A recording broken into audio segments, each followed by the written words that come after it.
की वीडियो में हम पढ़ने वाले हैं क्लास 7 का ज्योग्राफी। चैप्टर 10 हम स्टार्ट कर रहे हैं। चैप्टर 10 का नाम है मानव पर्यावरण अंतःक्रिया अपना Pradesh Bihar. Guys, class 7 geography का हमने चैप्टर 9 तक कंप्लीट कर लिया है। मैंने चैप्टर पढ़ाने के साथ सारे क्वेश्चन आंसर भी बता दिए हैं।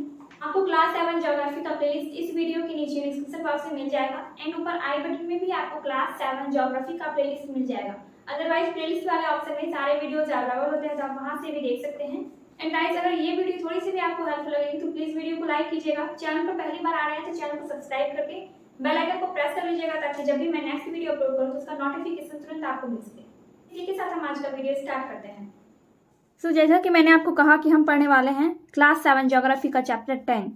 आज के वीडियो में हम इस चैप्टर को पढ़ेंगे, समझेंगे, देन हम नेक्स्ट वीडियो में इस चैप्टर में दिए गए क्वेश्चंस को देखेंगे।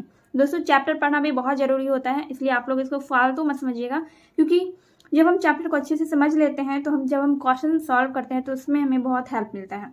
तो जैसा कि आपको चैप्टर के नाम से ही पता चल रहा है कि ये चैप्टर बिहार प्रदेश के बारे में ही है, ठीक है, यानी कि हमारे बिहार के बारे में ही हम इस चैप्टर में पढ़ने वाले हैं। तो चलिए स्टार्ट करते हैं।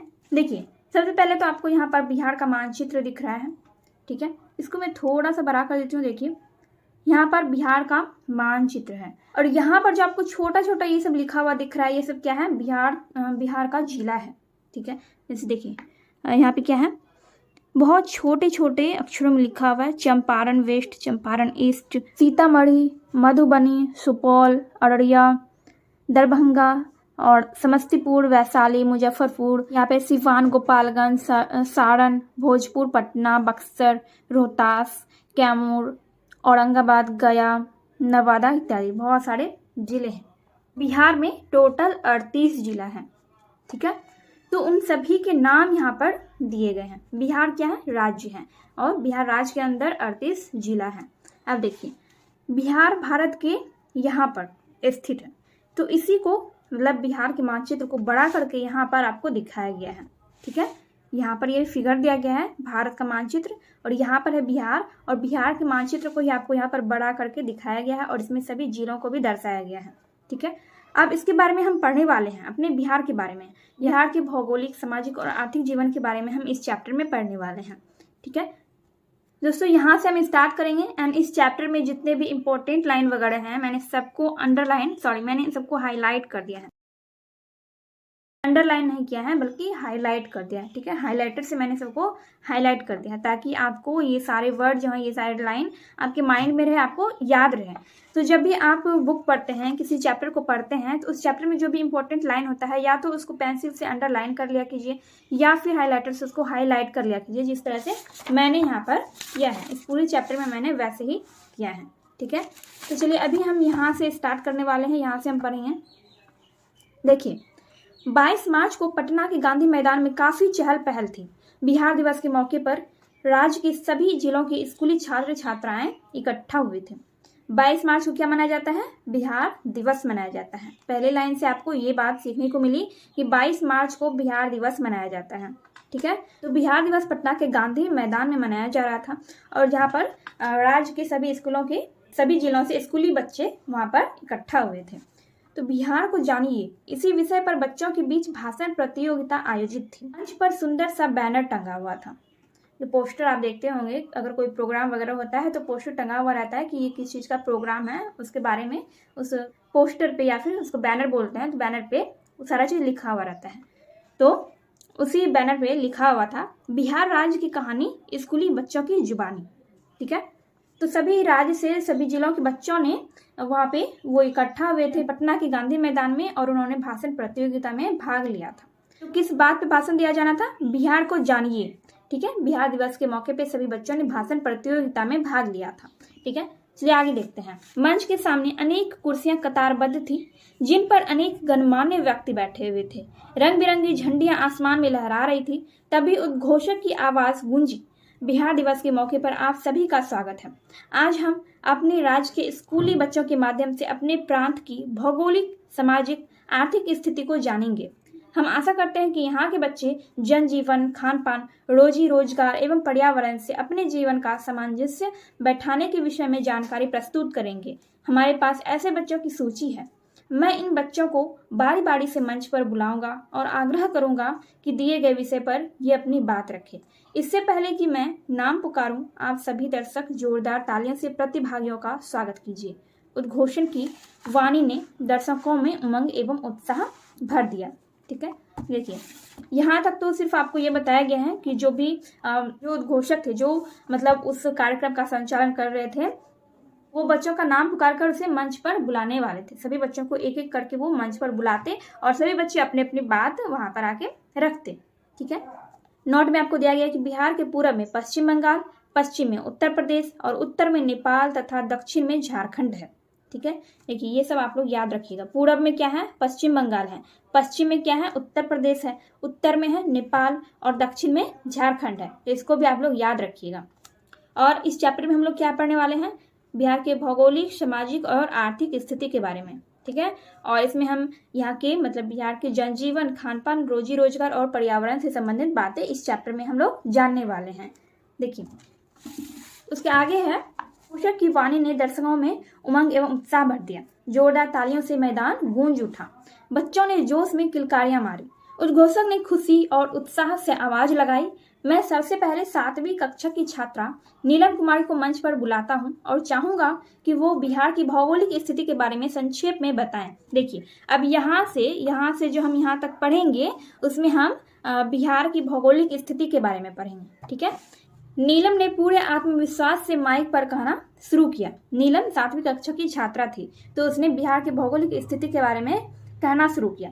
ठीक है, तो वो कहती है, बिहार राज्य मध्य गंगा के मैदान में स्थित है, जिसके उत्तर में नेपाल, हिमालय और दक्षिण में प्रायद्वीप पठार है।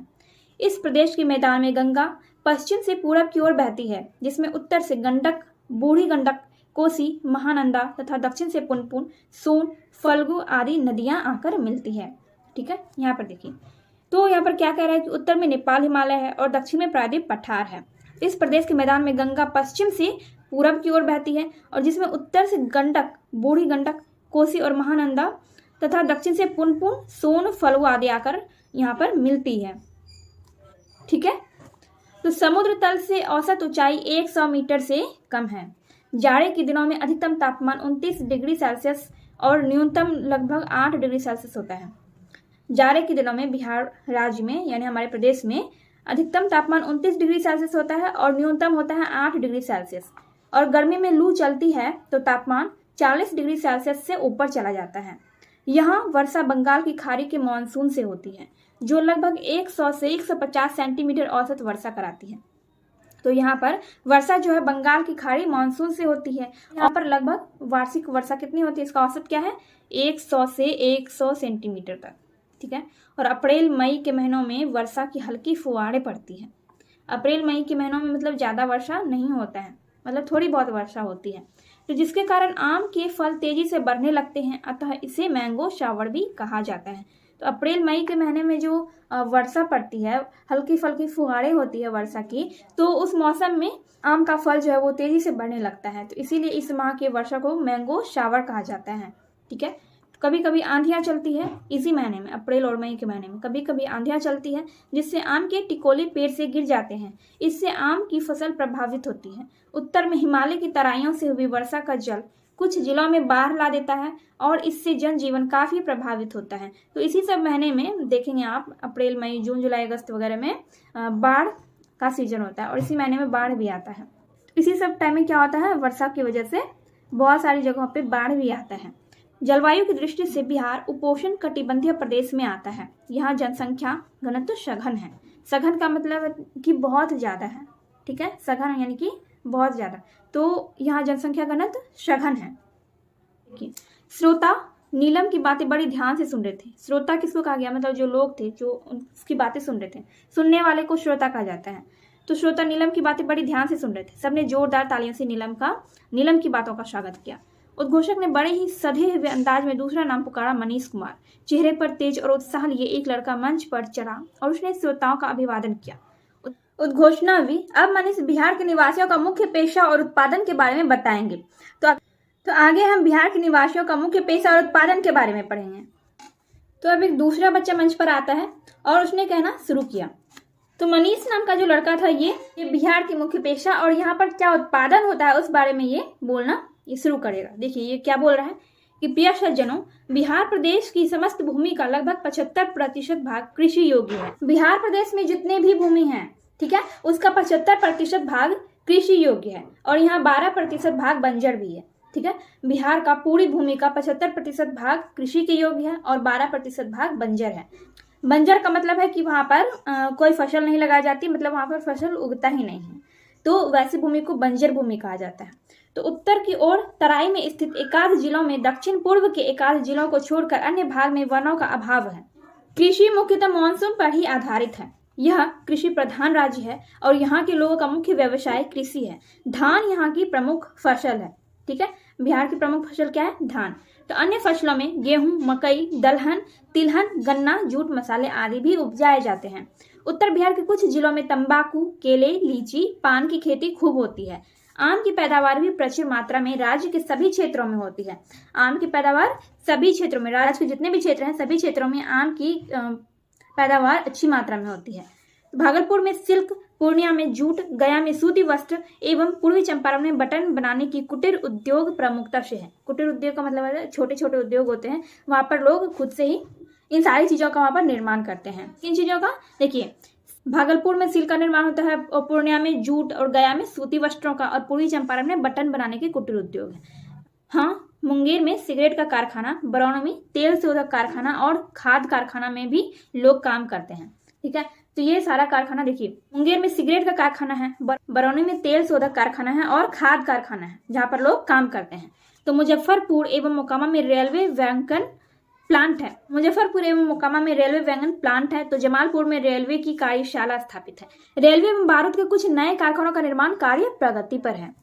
खनिज संपदा के मामले में बिहार एक निर्धन राज्य है। खनिज संपदा में क्या है? बिहार एक निर्धन राज्य है। दक्षिण बिहार के कुछ जिलों में ही टीन और अभ्रक की खानें हैं। दक्षिण बिहार के कुछ जिलों में टीन और अभ्रक की खानें मिलती है, बाकी और किसी भी जिलों में खनिज संपदा नहीं पाया जाता है। तो इसलिए कहा गया है कि खनिज संपदा के मामले में बिहार एक निर्धन यानी गरीब राज्य है। तो कैमूर की पहाड़ियों में चूना पत्थर, बालू पत्थर और पाइराइट्स भी मिलते हैं। यह कहकर मनीष ने अपनी बात समाप्त की और जोरदार तालियां गूंज पड़ी। तो यहाँ पर मनीष की बात खत्म हो गई। अब देखिए, इस बार उद्घोषक ने आवाज लगाई, अब मोहम्मद रिजवान आपको बिहार की जीवन शैली के बारे में बताएंगे। और नोट में यहाँ पर दिया गया है, देखिए, क्या आप जानते हैं 22 मार्च को 1912 में बिहार राज्य की स्थापना हुई थी और इसी दिन को बिहार दिवस के रूप में प्रतिवर्ष मनाया जाता है। तो ये आपने शुरू में पढ़ लिया कि 22 मार्च को बिहार दिवस मनाया जाता है, लेकिन स्थापना कब हुई थी? ईस्वी आपने नहीं देखा था। तो 22 मार्च 1912 ईस्वी को, 22 मार्च 1912 को बिहार राज्य की स्थापना हुई थी। ठीक है, ये याद रखिएगा, इसलिए मैंने इन सबको हाईलाइट कर दिया ताकि आपको ये सब याद रहे। अब देखिए, मोहम्मद रिजवान स्कूली ड्रेस में था। मंच पर आते ही उसने माइक संभाली और कहना शुरू किया, हमारे प्रांत का मुख्य पेशा कृषि है। हल एवं बैलों की मदद से कृषि कार्य में ली जाती है। हल एवं बैलों की मदद कृषि कार्य में ली जाती है, मतलब कि कृषि हल और बैलों की मदद से की जाती है। अब तो बहुत सारी नई नई तकनीकें भी आ गई है कृषि करने की। तो ये क्या कह रहा है कि हमारे प्रांत का मुख्य पेशा कृषि है और यहाँ पे हल और बैलों की मदद से कृषि कार्य किया जाता है। तो कुछ एक क्षेत्रों में सिंचाई के लिए नहरें, ट्यूबवेल, रहट उपलब्ध हैं। अब हार्वेस्टर, ट्रैक्टर आदि मशीनों का उपयोग भी खेती में हो रहा है। उपोष्ण जलवायु एवं मैदानी भाग में होने के कारण चावल, गेहूं, दाल, हरी सब्जियां, आलू मुख्य भोज्य पदार्थ है। पेयजल का मुख्य स्रोत चापाकल एवं कुएं हैं। देखिए, बिहार में आप देखेंगे कि लोगों का जो पेयजल का स्रोत होता है, मतलब लोग पानी कहाँ से पीते हैं? चापानल से पीते हैं या फिर कुएं का पानी पीते हैं। ठीक है, तो इसलिए कहा गया कि पेयजल का मुख्य स्रोत चापाकल एवं कुएं हैं। लोग सामान्यतः धोती, कुर्ता, शर्ट पैंट, गमछा, लुंगी, पायजामा और औरतें साड़ी और सलवार कमीज पहनती हैं। पुरुष लोग होते हैं वो लोग क्या पहनते हैं? धोती कुर्ता पहनते हैं, शर्ट पैंट, गमछा, लुंगी, पायजामा, यही। तो ये सारी चीजें जो पुरुष लोग होते हैं वो पहनते हैं और औरतें पहनती हैं साड़ी और लड़कियां सलवार समीज वगैरह पहनती हैं। ठीक है, बिहार में हालांकि अब स्थिति काफी अलग हो चुकी है। तो यातायात के लिए पक्की और कच्ची सड़कों के अलावा रेलवे लाइनों का सघन व सुदृढ़ जाल है। यातायात के लिए पक्की और कच्ची सड़क दोनों हैं। रेलवे लाइनों का भी सघन एवं सुदृढ़ जाल, आपको हर जगह रेलवे ट्रैक वगैरह आप देखते होंगे, मतलब सभी जगह आप रेल चले हुई है। तो राज्य की राजधानी पटना के अतिरिक्त गया जिला भी वायु मार्ग से जुड़ा है। ठीक है। तो राज्य की राजधानी पटना के अलावा, पटना में तो हवाई अड्डा है ही, पटना से आप अपनी हवाई यात्रा शुरू कर सकते हैं। और इसके अलावा गया जिला में भी वायुमार्ग से जुड़ा है, गया जिला भी वायुमार्ग से जुड़ा है। नौवहन की भी अच्छी सुविधा है। उत्तर बिहार में नावें आज भी यातायात के मुख्य साधन है। उत्तर बिहार में जो है नावें आज भी क्या है, यातायात का मुख्य साधन है। तो किसानों के कृषि उपज स्थानीय बाजारों में बिक जाते हैं। गांवों में कच्चे और पक्के दोनों तरह के मकान मिलते हैं। गांव में आप देखेंगे कच्चा और पक्का दोनों मकान मिलता है, ठीक है। आप ज्यादातर पक्का मकान आपको देखने को मिलेगा। तो गांवों के टोलों में फूस के छप्पर वाली झोपड़ियां भी देखने को मिलती है। जब आप प्योर एकदम गाँव में जाएंगे तो वहां पर आपको क्या फूस के छप्पर और झोपड़ियां वगैरह भी देखने को मिलेगी। गाय और भैंस दूध का मुख्य स्रोत है। यहाँ देखिए बिहार में ज्यादातर लोग गाय और भैंस के दूध का ही प्रयोग करते हैं, क्योंकि तो बिहार के लोग गाय और भैंस पालते हैं और गाय और भैंसों का ही दूध भी खाते हैं। तो बरसात में झटपट तैयार होने वाले लिट्टी चोखा, गर्मी के दिनों में सत्तू एवं जूरा दही प्रिय भोजन है। तो बिहार के लोग सत्तू और लिट्टी चोखा की बात सुनकर खुसुर फुसुर करने लगे। शायद सभी के मुंह में पानी आ रहा था। देखिए बरसात में लोग यहाँ पर क्या खाना पसंद करते हैं ज्यादा, लिट्टी चोखा। बिहार का लिट्टी चोखा बहुत फेमस है, आपको भी शायद पता होगा। लिट्टी चोखा बिहार में बहुत फेमस है। और गर्मी के दिनों में सत्तू और चूड़ा दही इनका प्रिय भोजन होता है। हालांकि अब के टाइम में, आज के टाइम में लोगों की पसंद भी बदल रही है, ठीक है। और ऐसे बहुत सारे लोग बिहार में भी होते हैं जो कि सत्तू और चूड़ा दही खाना बिल्कुल भी पसंद नहीं करते। लेकिन यहाँ पर क्या दिया गया, मतलब सामान्यतः गर्मी के दिनों में लोग सत्तू और चूड़ा दही इनका प्रिय भोजन होता है, लोग खाना पसंद करते हैं। पर कुछ लोग ऐसे होते हैं, मतलब अभी के जनरेशन के जो लोग होते हैं वो लोग सत्तू चूड़ा दही वगैरह खाना पसंद नहीं करते हैं। तो यहाँ तक हो गया आपका। फिर देखिए उद्घोषक ने कहा बिहार की जीवन शैली खान पान से आगे कला और संस्कृति तक जाती है। मैं एक छोटी बच्ची सिमरन को बुला रहा हूँ जो अपने मीठी वाणी में आपको बिहार की प्रमुख विशेषताओं से परिचित कराएगी, ठीक है। अब हम बिहार की कला और संस्कृति के बारे में पढ़ेंगे। देखिए एक छोटी सी बच्ची मंच पर आई, उसकी बोली बहुत ही मीठी व सुरीली थी। उसने प्यार भरे अंदाज में कहना शुरू किया, बिहार में मनाया जाने वाला छठ पर्व पूरे देश प्रदेश में श्रद्धा और उल्लास से मनाया जाता है। छठ पर्व तो पूरे देश और पूरे विश्व में अभी प्रसिद्ध है। बिहार में जो छठ पर्व मनाया जाता है उसके बारे में, बिहार का छठ पर्व पूरे देश में प्रसिद्ध है और विदेशों के लोग भी बिहार के छठ पर्व के बारे में जानते हैं, क्योंकि ये छठ पर्व जो है वो बहुत प्रसिद्ध है। यह पर्व यहाँ के लोगों में नई चेतना, स्फूर्ति, उत्साह, सहयोग व स्वच्छता को जन्म देता है। हमारे यहाँ सिखों के गुरु गोविंद सिंह का भी जन्म हुआ था। इसका जन्म उत्सव हम प्रतिवर्ष उत्साहपूर्वक मनाते हैं। इसके साथ ही हम ईद, बड़ा दिन यानी कि क्रिसमस, होली, दीपावली इत्यादि पर्व भी खुशियों के साथ मनाते हैं। बिहार की मधुबनी पेंटिंग अब तो पूरे विश्व में लोगों को पसंद आ रही है। बिहार की मधुबनी पेंटिंग बहुत लोकप्रिय है, ठीक है। बिहार की मधुबनी पेंटिंग जो है वो पूरे विश्व में प्रसिद्ध है। और मिथिला से उभरी पेंटिंग की यह कला जिसमें प्राकृतिक, देखिए बिहार की मधुबनी पेंटिंग मिथिला पेंटिंग से उभरी हुई है, ठीक है। मतलब मिथिला पेंटिंग से ही मधुबनी पेंटिंग का जन्म हुआ। तो मिथिला से उभरी पेंटिंग की यह कला जिसमें प्राकृतिक रंगों और प्रतीकों का इस्तेमाल किया जाता है, क्षेत्र विशेष के लोगों को रोजगार भी उपलब्ध करा रहा है। ये पेंटिंग जो है लोगों को रोजगार भी उपलब्ध करा रहा है। कैसे, देखिए इस पेंटिंग की मांग बढ़ती है देश विदेशों से, तो इससे क्या होता है, लोगों को रोजगार मिलता है, लोगों को काम मिलते हैं। यहाँ के लोग धार्मिक, मिलनसार और धैर्य रखने वाले जुझारू प्रकृति के हैं। लीची की मिठास, लिट्टी की चटक और मधुबनी पेंटिंग का सौंदर्य के लिए यह राज्य विशेषताओं से भरपूर है। बक्सर का चौसा, बेतिया का डंका, दीघा का दूधिया मालदा और भागलपुर का जर्दालू आम का तो क्या ही कहना। देखिए यहाँ पर जो है ना, बिहार का जो ये मालदा और जर्दालू आम ये बहुत ज़्यादा लोकप्रिय है। इसके बारे में कौन नहीं जानता है, इसके बारे में सब कोई जानता है, ठीक है। और बिहार में ऐसे बहुत सारी चीज़ें हैं, जैसे कि यहाँ का पेड़ा वगैरह भी बहुत फेमस है बिहार में। तो अक्सर बाढ़ और सुखाड़, देखिए बिहार में कभी बाढ़ आता है तो कभी सुखाड़ भी आता है। तो अक्सर बाढ़ और सुखाड़ की विभीषिका मतलब कि कठिनाई झेलने वाले प्रदेश के सभी लोग मेहनत और मेधा के बल पर राज्य को प्रगति के पथ पर ले जा रहे हैं। पर्यावरण की विषम परिस्थितियों ने यहाँ के निवासियों को अधिक जीवंत, आशावादी और जीवंत बनाया है।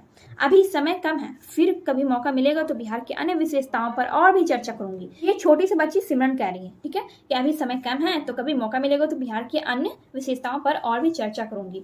तो यहाँ तक उस छोटी सी बच्ची सिमरन ने ही कहा है। तो सिमरन के इतना कहते ही तालियों की गड़गड़ाहट गूंज उठी। सभी लोग बहुत खुश थे। सब बच्चे सोच रहे थे अगली बार मैं भी बिहार की विशेषताओं, जीवन शैली पर जरूर चर्चा करूंगा। तो अंत में आयोजन की समिति के अध्यक्ष महोदय ने कहा, आप भी बिहार की जीवन शैली व लोक परंपराओं के बारे में अधिक से अधिक जानकारी इकट्ठा कीजिए। हम विभिन्न स्तरों पर पुनः बिहार गौरव गोष्ठियों का आयोजन कर अपनी गौरवशाली परंपराओं, से लोगों का नमन परिचय करवाएंगे। मैं आए हुए लोगों का साधुवाद देता हूँ और सभी की समृद्धि की कामना करता हूँ। जय गंगा मैया, जय बिहार, जय भारत। तो इसी के साथ वो समारोह यहाँ पर समाप्त होता है और आपका चैप्टर भी इसी के साथ यहाँ पर समाप्त हुआ। एंड नेक्स्ट वीडियो में हम इस चैप्टर में दिए गए क्वेश्चंस को देखेंगे। एंड मैंने यहाँ पर आपको जितने भी लाइन अंडरलाइन करके दिखाए हैं सभी का आप लोग स्क्रीनशॉट लेके इसको ध्यान में रखिएगा, ठीक है। इसको हो सके तो इसको कॉपी में नोट कर लीजिएगा। ये वीडियो अगर आपको थोड़ी सी भी हेल्पफुल लगी हो तो प्लीज वीडियो को लाइक कीजिए, कमेंट कीजिए एंड अपने दोस्तों के साथ वीडियो को शेयर कीजिए।